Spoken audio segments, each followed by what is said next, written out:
ओम नमः भगवते वासुदेवाय। जय श्री हरि। सनातन भक्ति वाणी में आप सभी श्रद्धालु भक्तों का हृदय से स्वागत है।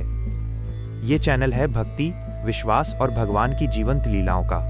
यदि आप भी सच्ची भक्ति, शास्त्रों की गूढ़ कथाएं और भगवान के चमत्कार सुनना चाहते हैं तो इस पावन यात्रा में अंत तक हमारे साथ बने रहें।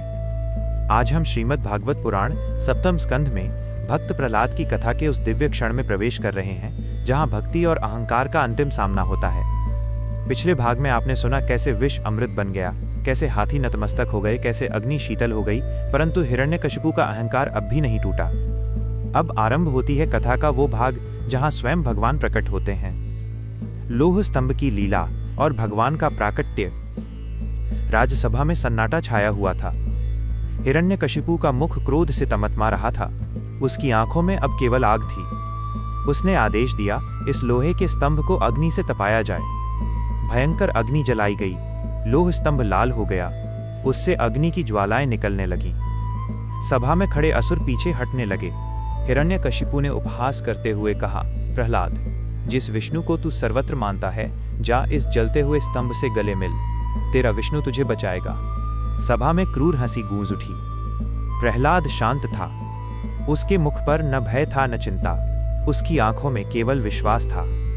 वह धीरे धीरे उस जलते हुए लोह स्तंभ की ओर बढ़ा। अग्नि की लपटें उसके चारों ओर नाच रही थीं। पर जैसे ही प्रहलाद स्तंभ के निकट पहुंचा, एक अद्भुत चमत्कार हुआ। जो लोह स्तंभ अभी अग्नि से दहक रहा था, वो धीरे धीरे शीतल होने लगा। लाल रंग शांत हो गया।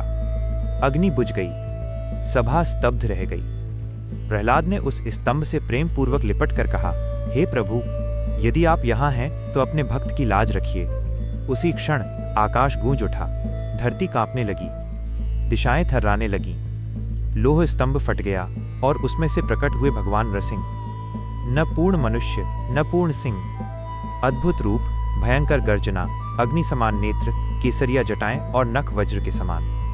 पूरा ब्रह्मांड भय से थर्रा उठा। हिरण्यकशिपु कांप उठा। वो भागना चाहता था, पर उसके चरण जड़ हो गए। भगवान नृसिंह ने उसे पकड़ लिया। वो समय संध्या का था, न दिन न रात। वे उसे द्वार की देहरी पर ले गए, न भीतर न बाहर। उसे अपनी जंघाओं पर रखा, न भूमि न आकाश, और अपने नखों से उसका वध किया, न अस्त्र न शस्त्र। इस प्रकार ब्रह्मा जी का वरदान भी सत्य रहा और अधर्म का अंत भी हुआ। देवता स्तुति करने का साहस नहीं कर पा रहे थे। लक्ष्मी जी भी समीप नहीं आ सकी। तब ब्रह्मा जी ने कहा, वत्स प्रहलाद, तुम आगे बढ़ो। प्रहलाद भगवान के पास पहुंचा। उसकी आंखों से अश्रु बह रहे थे। उसने भगवान के चरणों में शीश रख दिया। प्रहलाद बोला, हे प्रभु, मैं न राज्य चाहता हूं, न धन न भोग। मुझे केवल आपकी भक्ति चाहिए और मेरे हृदय में कभी अहंकार न आए। भगवान नृसिंह का उग्र रूप शांत हो गया। उनकी आंखों से करुणा बरसने लगी। उन्होंने प्रहलाद को गोद में उठाया और कहा, वत्स, तुम मेरे परम भक्त हो। तुम्हारे वंश की 7 पीढ़ियां मुक्त होंगी। कथा का भाव और संदेश। यह कथा सिखाती है कि जहां सच्ची भक्ति होती है, वहां अग्नि भी शीतल हो जाती है, लोह भी फूल बन जाता है और भगवान स्वयं प्रकट होते हैं। भक्ति बल नहीं देखती, भक्ति आयु नहीं देखती, भक्ति केवल हृदय देखती है। यदि ये दिव्य कथा आपके हृदय को स्पर्श कर गई हो तो सनातन भक्ति वाणी को अवश्य सब्सक्राइब करें। इस वीडियो को लाइक करें, अपने परिवार और मित्रों के साथ शेयर करें और कमेंट में जय श्री हरि अवश्य लिखें।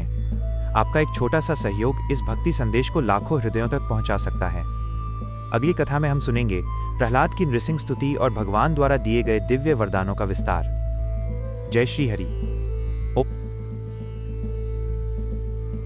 ओम।